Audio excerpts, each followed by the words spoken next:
You want to get clean? And I remember calling my mom and being like, don't cats hate water? Like, what is this? She just immediately went under the shower.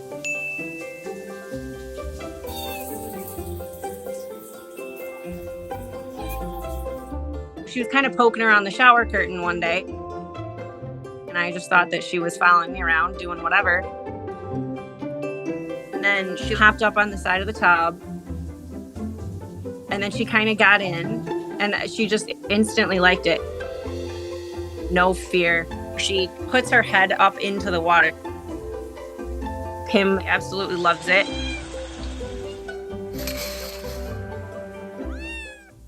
I've talked to vets about it to make sure it's okay. And she does not have any disease, so that's very good. So it's definitely a pleasure thing.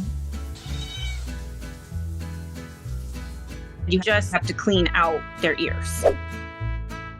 A lot of people ask me if she swims. I did do some experimenting with swimming in a pool, and she did not like that. And that has something to do with the warmth. If I turn the heat down, she does not want to be in there.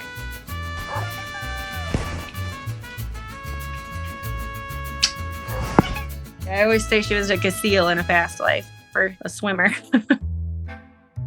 Another cat too. Once he actually kind of tried to come in. Like, what's going on in here? And the second the water hit him, he was not having it. It cracks me up. I don't want people thinking that I would be hurting the cat in any way.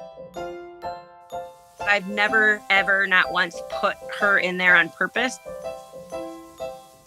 If she hears the faucet, she'll immediately come. It's time. So I just leave the door open now so she can come and go.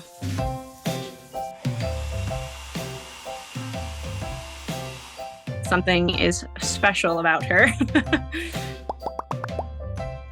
Ever since I rescued her, I let her sleep right in the bed with me. I made sure that I was around with her. I feel like she defines my life. My funny shower cat.